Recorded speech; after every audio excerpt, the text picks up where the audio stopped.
travailler dans l'agriculture.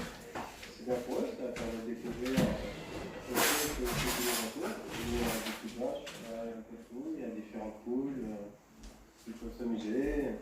Puis je pense qu'ils aiment bien avoir le nouveau matériel comme nous aussi, des poules. Une découverte pour les plus petits comme pour les plus grands qui ont le droit, eux, au modèle. Pour ceux qui n'ont jamais conduit un tracteur, un baptême et quelques tours de machine sont prévus sous le regard du volontaire.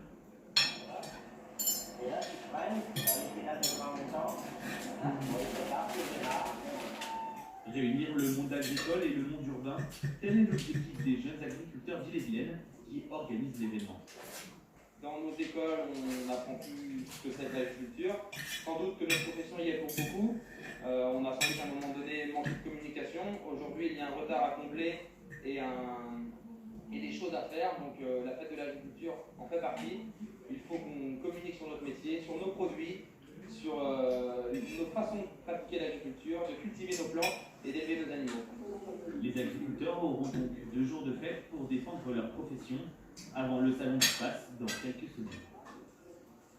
Gare au risque de feu de forêt en Ille-et-Vilaine, alerte émanant de la préfecture de Météo France. Vous allez voir sur cette carte voilà, les indices de risque, niveau fort en rouge, extrême en noir. Les services préfectoraux rappellent notamment l'interdiction d'allumer du feu, des barbecues à moins de 200 mètres de forêt, de broussailles et de landes. Des restrictions de passage pour les véhicules motorisés ont été prises aussi en dehors de routes goudronnées ouvertes au public, et ce dans de nombreux massifs forestiers. Il se reconnaît à sa belle couleur rosée, le nom de Roscoff à la fête ce week-end, 18e édition de cette activité qui permet de se replonger dans l'histoire très ancienne de cette union. L'occasion aussi est de célébrer les 10 ans de l'appellation d'origine contrôlée. Beaucoup de monde à Roscoff signe que l'union demeure un fameux ambassadeur du terroir. Bruno Laurent, Catherine Aubin. Des oignons à perte de vue, Roscoff s'est transformé en véritable marché ouvert. Il faut dire que ce légume a une longue histoire avec Roscoff. Dès le 19e siècle, les fameux Johnnies partaient en Angleterre pour vendre leurs récoltes, une activité qui s'est développée après la guerre. Dans les années 50-60, on partait en Angleterre, tout le temps après le pardon de Sainte-Barbe.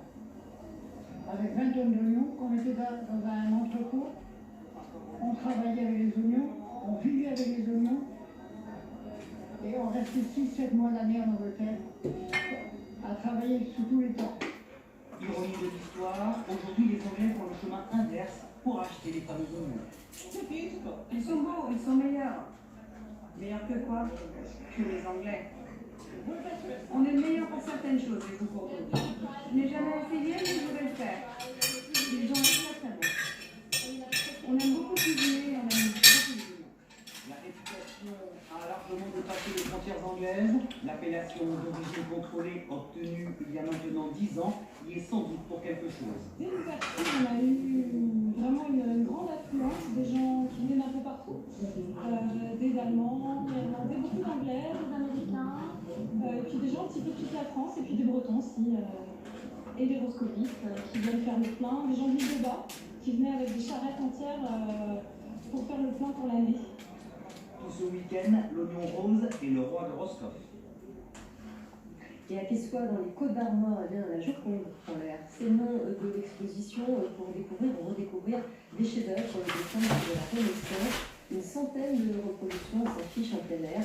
L'exposition dont l'initiative revient aux artisans et aux commerçants de la commune. Fabrice Leroy, Aurélie Jossé.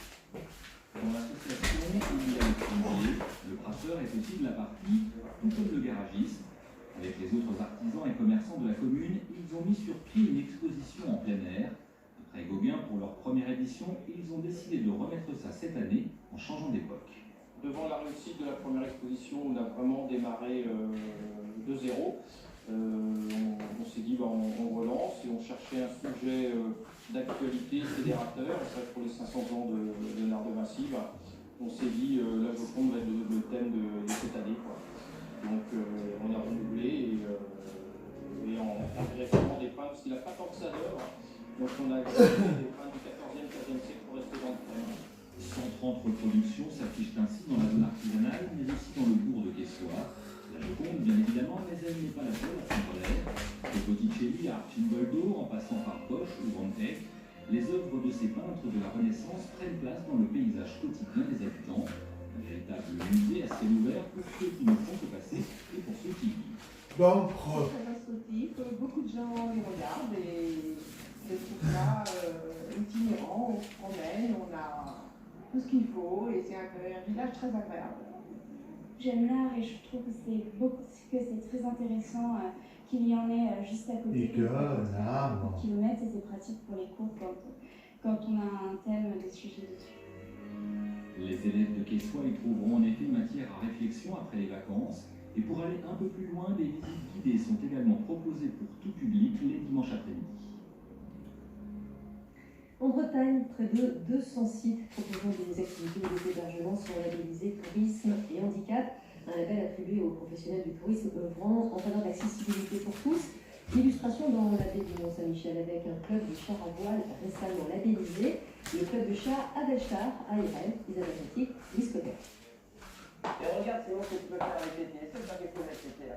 Initiés au char à voile, Simon et ses camarades en rêvaient. Ce matin, ils l'ont. Vous voyez, on peut appuyer d'un côté ou d'un autre. Et c'est ça qui fait diriger nos chars à voile, c'est ça qui dirige le char à voile. Quelques minutes d'explication avec Thomas, le moniteur, et c'est parti. Le char à voile, c'est pour ces jeunes handicapés parisiens l'un des temps forts de leur séjour en Bretagne. Pendant 1 heure, tous les 7 vont pouvoir découvrir ce sport à tour de rôle, accompagné par un moniteur. Moi, le but du char à voile, c'est de ne pas que la planète. Un char à voile, ça peut pas la planète, ça marche aux gens. Moi, ça me donne envie de recettes, mais ça me donne pas envie de recettes, des choses. Moi, j'ai vraiment envie de monter avec quelqu'un, et puis sinon, c'est d'atterrir au Mont-Saint-Michel. Le club de char à voile d'Irel est le premier labellisé tourisme et handicap. Depuis début juillet, il peut accueillir des personnes handicapées mentales et physiques grâce à des aménagements spécifiques comme une rampe d'accès, des places de parking à terre et sur la plage et des chars biplaces. On a une douzaine de chars à voile biplaces qui permet d'accueillir des groupes à mobilité réduite. C'est vraiment le sport de voile, à mon sens, qui est le plus accessible à tous. Du fait qu'il n'y ait pas de notion d'équilibre, qu'il n'y ait pas